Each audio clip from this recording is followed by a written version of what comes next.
Live விஷுவல்ஸை பார்க்கிறோம். திரு விஜய் காங்கிரஸ் நிர்வாகிகளோடு பேசுகிற காட்சிகளை பார்க்கின்றோம். திரு கிரிஷ் சோடங்கர், திரு செல்வ பெருந்தகை, குறிப்பாக இந்த கூட்டணிக்கு தேர்தலுக்கு முன்பே கடும் முயற்சியை எடுத்த திரு பிரவீன் சக்கரவர்த்தி திரு விஜயை சந்தித்திருந்தார்.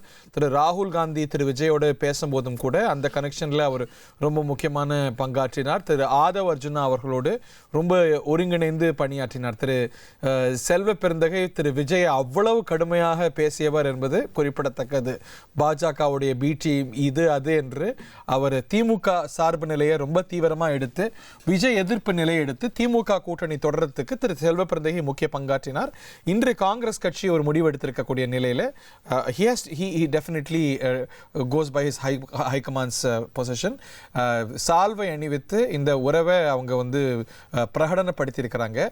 உடன் சட்டமன்ற குழு தலைவர் ராஜேஷ்குமார், சட்டமன்ற உறுப்பினர்கள் தாரகை கட்பர்ட், இவர் வந்திருக்கிறாரா, மேலூர் எம்எல்ஏ வந்திருக்கிறாரான்னு நம்ம பார்க்கணும். பிரவீன் சக்கரவர்த்திக்கு பின்னாடி இருக்கிறார்ல, அவர் ரஜினிகாந்த் சம்பந்திக்கு உறவுன்னு நினைக்கிறேன். என்னோட புரிதல், ஐ வில் ஸ்டாண்ட் கரெக்டட். நான் அவர் ஒரு காங்கிரஸ் நிர்வாகி. இப்படி முக்கியஸ்தர்கள் காங்கிரஸ் சேர்ந்தவர்கள்லாம் வர்ற டிவிகேல திரு ஆதவ் அர்ஜுனா, என் ஆனந்த், அருண்ராஜ், இவங்கெல்லாம் எம்எல்ஏக்கள் இன்னைக்கு, மற்றும் வெங்கட்ரமணன் கட்சி பொருளாளர், இப்படி அவங்கெல்லாம் அளவலாகக்கூடிய காட்சிகளை நம்ம பார்க்கின்றோம். தாவேகா தலைமை அலுவலகத்தில் தாவேகா குழுக்கும் காங்கிரஸ் குழுக்கும் இடையே அதிகாரப்பூர்வமாக கூட்டணி ஏற்பட்டு அந்த கை குலுக்கி நிச்சயதார்த்தத்தை பற்றி சொல்லியிருந்தாங்க. அந்த நிச்சயம் ஆயிடுச்சு அப்படின்னு நம்ம புரிஞ்சுக்கிறோம். திருமணம் அப்படிங்கிறது டிவர்ஸும் முடிஞ்சிருச்சு. திமுகவோட டிவர்ஸ் ஆகி நிச்சயதார்த்தம் நடந்துட்டு இருக்கு. நாளைக்கு தான் திருமண வைபவம், பதவியேற்பு விழா தான் அப்படின்னு நம்ம வர்ணிச்சிட முடியும்னு நினைக்கிறேன். சால்வை அணிப்பது, காங்கிரஸ் கட்சியோடைய கலர்லேயே அவங்களுக்கு சால்வை சூஸ் பண்ணி அணிவிச்சிருக்கிறாங்க அப்படிங்கிறத பார்க்கின்றோம். மூவர்ண கலரில் அதில் காங்கிரஸ் நிர்வாகிகளும் டிவிகே நிர்வாகிகளும் அளவலாகக்கூடிய காட்சிகளை நம்ம பார்க்கின்றோம். அவங்களுக்கு சால்வை அணிவிக்கப்படுகிறது. திரு விஜய் அவர்கள் காங்கிரஸ் குழுவுக்கு சால்வை அணிக்கிறார். திரு கிரிஷ் சோடங்கர், திரு பெருமாள் மணி சார் வெயின், அவரானா அதில் ராகுல் காந்தியோடைய அபிலாஷைகளை தான் வெளிப்படுத்தினார். திமுக கூட்டணி அமைந்தாலும் கூட அந்த டேர்ம்ஸில் அவர் ரொம்ப உறுதியாக இருந்தார். எப்படி போன எலெக்ஷனில் 19ல் 21ல் எப்படி காங்கிரஸ் திமுக உறவு இருந்ததோ அப்படி இல்லைங்கிறதுக்கு கிரிஷ் சோடங்கருடைய பேட்டிகளே காரணமாக இருந்தது.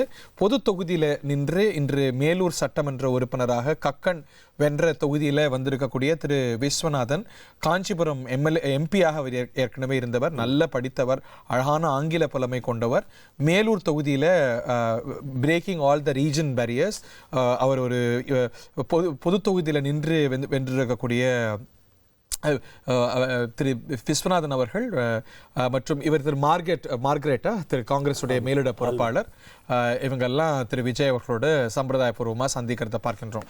பட் இது இப்போ இன்னைக்கு அஃபிஷியலாக ஆன்ற தாரகை கட்பட், ஏற்கனவே விளவங்கோடு சட்டமன்ற உறுப்பினர், இந்த முறை தொகுதி மாதிரி எந்த தொகுதி, கொலைச்சலா, ஐ திங்க் கொலைச்சல் நினைக்கிறேன், கொலைச்சல் தானே. ஏன்னா கிள்ளியூர் ராஜேஷ் விளவங்கோட்டில் இப்படி கன்னியாகுமரியில் நிறைய நின்று இருக்கிறாங்க. இவங்க எம்எல்ஏக்களுக்கெல்லாம் ஒருவர் பின் ஒருவராக விஜய் பூங்கொத்து கொடுத்தும் சால்வை அணிவித்தும் கௌரவிக்கக்கூடிய காட்சிகளை பார்க்கின்றோம். இந்த ஐவரில் ஒருவர் தான் மாண்புமிகு அமைச்சராக வாரத்துக்கான வாய்ப்பு இருக்கிறது. This visual is interesting. செல்வ பெருந்தகையை ஆரத்தழுவுகிறார் திரு செல்வ பெருந்தகை. திரு விஜய் ரொம்ப கடுமையாக திமுக பால் நின்று விமர்சித்தார் என்பதும் குறிப்பிடத்தக்கது. அப்கோர்ஸ் அது அன்றைய நிலைப்பாடு. இன்று பாஜகவுடைய பி டீம், அதுதான் அவருடைய முக்கியமான விமர்சனம். ஸோ அந்த நிலைப்பாட்டை அவர் ஏன் திரு பிரவீன் சக்கரவர்த்தியை கூட அப்படி விமர்சனம் செஞ்சார், அதையும் சேர்த்து பார்க்கணும். உள்ளே கூட அந்த விமர்சனங்கள் வந்தது. அதெல்லாம் தாண்டி இன்னைக்கு காங்கிரஸ் பரிபூர்ணமாக வேறு ஒரு பாதையை எடுத்திருக்கிறத பார்க்கின்றோம். திரு விஜய் அவருக்கு காங்கிரஸ் கட்சியுடைய சட்டமன்ற குழு மற்றும் நிர்வாகிகள்லாம் வரவே, this is a tectonic shift இல்லை தமிழ்நாடுஸ் அலையன்ஸ் பாலிட்டிக்ஸ். திரு பெருமாள் மணி வெயின், நிச்சயமாக இது ரொம்ப பெரிய மாற்றம் தான்.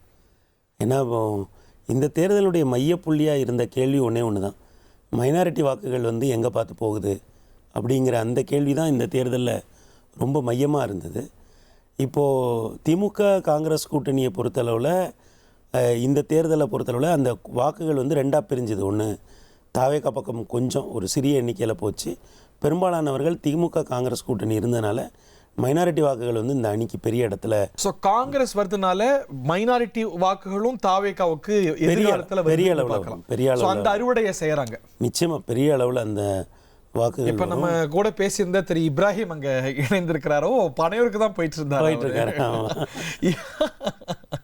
இப்ராஹிம் வந்து சொல்லணும், அவர் வந்து பவன் கேராவுடைய ரொம்ப க்ளோஸ் அசோசியேட்டு. அவர் தாவேக்காவோட போகணுன்னு அடம்பிடித்த உள்ள நபர்கள் அவரும் ஒருவர். தாவேக்காவுக்காக வேலையும் செஞ்சார், அங்கே ஒருங்கிணைந்து வேலை செஞ்சார். அது கொஞ்ச நேரத்துக்கு முன்னாடி அக்செப்டும் பண்ணார் ஆனர்ங்கிறத பார்க்குறோம். திரு கே செங்கோட்டையன் அவர்கள் வந்திருக்கிறாரு. காங்கிரஸுடைய சட்டமன்ற உறுப்பினர்கள் நிர்வாகிகள்லாம் ஒருவர் பின் ஒருவராக விஜயை கௌரவிக்கிறத பார்க்கின்றோம். இந்த அலையன்ஸ் வந்து it goes a very long way. இன்னும் சொல்ல போனால் ராகுல் காந்தி விஜய் உறவுங்கிறது ரொம்ப நீண்டது. இப்போ நம்ம பார்க்கிறோம், இப்போ ஜனநாயகனுக்கோ மெர்சலுக்கோ பிரச்சனை வந்தபோது ராகுலுக்கு குரல் கொடுத்தார். பட் ஆனால் அதற்கான அடித்தளம் அப்படிங்கிறது 2010 அந்த சந்திப்பு நடந்தது. இப்ராஹிம் கூட நம்ம ஷோல சொன்னாரு, அந்த சந்திப்பில் நிறைய வாய்ப்புகள் பேசப்பட்டது. யூத் காங்கிரஸோடைய லீடரா விஜய் வருதா இல்ல அவர் தனி கட்சி ஆரம்பிக்குதா அப்படிங்கும்போது ராகுல் காந்தி தான் சொன்னாரா, நீங்க தனி கட்சி ஆரம்பித்தா நீங்க ரொம்ப நல்லா சோவிப்பீங்க, உங்களுக்கு அந்த நல்வாய்ப்பு இருக்கு அப்படின்னு ராகுல் காந்தி சொன்னதாகவும், அப்படி உருவான உறவு தான் இப்படி பரிமளித்து வந்திருக்குங்கிறத பார்க்கின்றோம். இந்த அந்த உறவு தொடர்ந்து இருக்கிறத பார்க்கின்றோம். ஏதோ ஒரு நம்பிக்கையில காங்கிரஸ் சேர்ந்து தான் அந்த தேர்தலை சந்திப்போங்கிறது அவங்களுக்கு ஹோப்பா இருந்தது. ராகுல் காந்தியோடைய ஒப்புதல் இல்லாம திரு விஜயால ஒரு கூட்டத்தில் சொல்லியிருக்க முடியாது இல்லையா, உண்மையான காங்கிரஸ் நம்மோடு தான் இருக்கிறது அப்படின்னு. அவரை டிஸ்பிளீஸ் பண்ணி அந்த நிலைப்பாட்டை விஜய் எடுத்திருக்க முடியாது.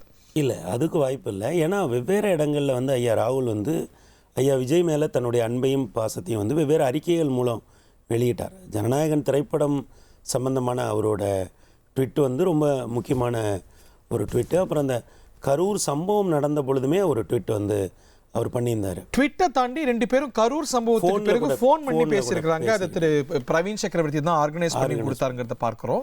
பட் அது that is a huge political message. ஒரு பக்கம் தாவேகா வந்து திமுக சதின்னு சொல்ல, திமுக கூட்டணியில் இருக்கக்கூடிய காங்கிரஸ் கட்சியுடைய அகில இந்திய முகம் விஜய்க்கு ஃபோன் பண்ணி ஆறுதல் சொல்றதெல்லாம் நம்ம நிறைய பேசியிருக்கோம். இதை பற்றி நிறைய பேசியிருக்கோம். அப்போது அது வந்து எதிர்பாராத ஒன்று தான். ஆனால் இந்த இடம் இது வந்து நீண்ட காலமாக நடக்க வேண்டியது இருந்த ஒரு விஷயம் வந்து இன்றைக்கு நடந்திருக்கு. இது ஏன்னா தேர்தலுக்கு முன்னாலேயே கடந்த டிசம்பர் மாதமே வந்து அவங்க வந்து குழுவை போட்டுட்டாங்க. வழக்கமாக திமுக அதிமுக கூட்டணிகளில் வந்து திமுகவோ அதிமுகவோ குழு போட்ட பிறகு தான் கூட்டணி கட்சிகள் குழு போடுவாங்க. இந்த தடவை அதெல்லாம் இப்போ அவங்க நம்ம பார்க்கிறோம், அந்த ஆதரவு கடிதத்தை அளிக்கிறாங்க. இந்த கடிதத்துடைய சாராம்சம் திரு பிரவீன் சக்கரவர்த்தி ஷோடங்கர்லாம் திரு விஜய் கிட்ட விளக்கறதை நம்ம பார்க்கின்றோம். ஆதரவு கடிதம், இந்த ஆதரவு கடிதத்துடைய சாராம்சம் எம்எல்ஏக்கள், குறிப்பாக 5 எம்எல்ஏக்களுடைய நிபந்தனையற்ற ஆதரவு. இந்த ஒரே நிபந்தனை வந்து கம்யூனல் ஃபோர்ஸஸ் உள்ள வச்சுக்கோ, தே மீன் ஒன்லி பிஜேபி, அவ்வளோதான் இல்லையா? ஸோ அது வந்து அது அந்த நிபந்தனைக்கு ஒரு பெரிய வெயிட்டேஜ் கிடையாது. இல்லை, ஒன்றும் இல்லை. அப்புறம் காங்கிரஸ் இருக்கிற இடத்துல பாஜக இருக்க முடியாதுங்கிறது ரொம்ப அடிப்படையான பாடம். அதனால் அந்த இடம் வந்து ரொம்ப தெளிவாக தான் இருக்குது. ஸோ ஒரு பெரிய நிபந்தனைனோ இல்லாட்டி ஒரு இக்கர்னானோ இல்லை அதில் ஒரு சிக்கல் இருக்கணும், இது ஒரு சவாலான ஒரு இல்லை, அந்த மாதிரி எதுவுமே இல்லை. ஓகே, ஒரு அமைச்சர் பதவி வேணால் அவங்க கொடுக்கறதுக்கான வாய்ப்பு இருக்கு. ஒரு அமைச்சர் நினைக்கிறீங்களா? அந்த மாதிரி தான் இருக்கும். நான் 5க்கு 1 வரத்துக்கு அப்படி தான் இருக்கும். ஏன்னா வந்து அதுக்கு மேலே வந்து அவங்க அதை எக்ஸ்டெண்ட் பண்ணுறதுக்கான வாய்ப்பு இல்லை. தாரகே கட்பட் விளவங்கோட எக்ஸ்எம்எல்ஏ இப்போ ஐ திங்க் குளைச்சல்ல தேர்ந்தெடுக்கப்பட்டிருக்கிறாங்க. அந்த எம்எல்ஏக்களை எல்லாம் கௌரவிக்கிறார் திரு விஜய். திரு விஜய்க்கு அரசியல் ஆசை எப்போ அப்படிங்கிற கேள்வி நமக்கு நிறைய எழுந்திருக்கு. திரு நம்பிராஜன், அவர் ஆரம்ப காலத்தில் எந்த வருஷம் உங்க படம் விஜயோட? 95. அவர் நடிகர் ஹீரோவா இன்ட்ரடியூஸ் ஆனது அவர் வந்து 92.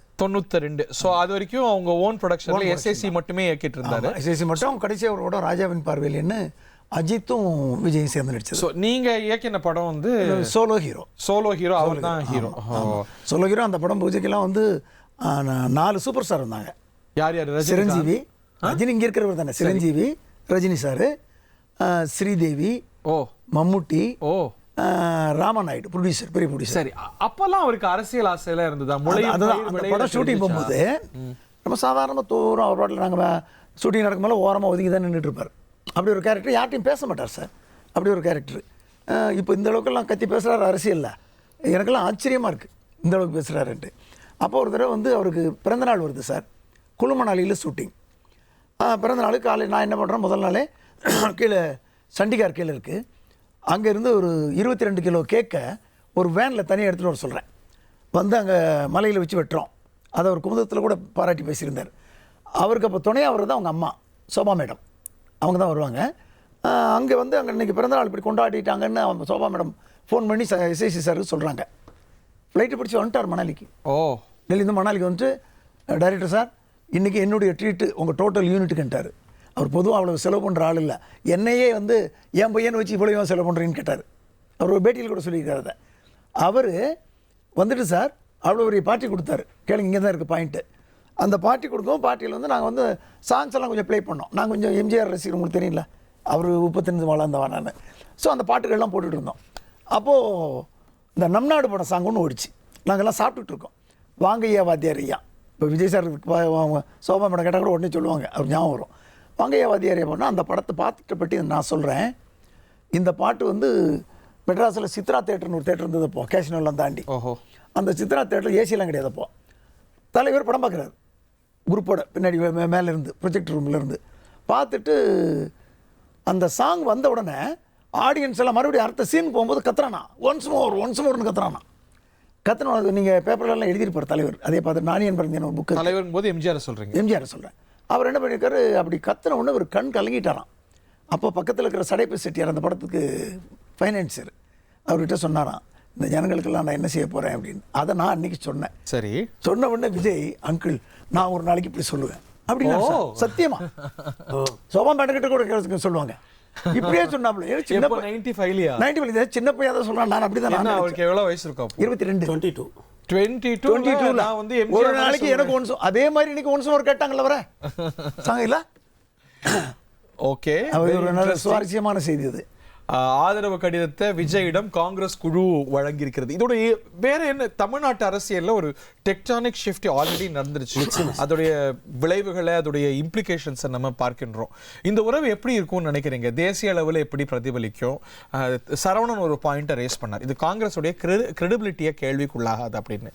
இன்னைக்கு அகிலேஷ் யாதவோ இல்லை மற்ற ரீஜனல் ஆலேஸோ காங்கிரஸ் நாளைக்கு 2029 அவங்க தானா ஆட்சிக்கு வர்ற நிலைமையில இல்லை. At least going by today's political reality, அவங்களுடைய கிரெடிபிலிட்டி தேசிய அளவில் திமுக சொல்வது போல இந்த மூவால பாதிக்கப்படுமா படாதா?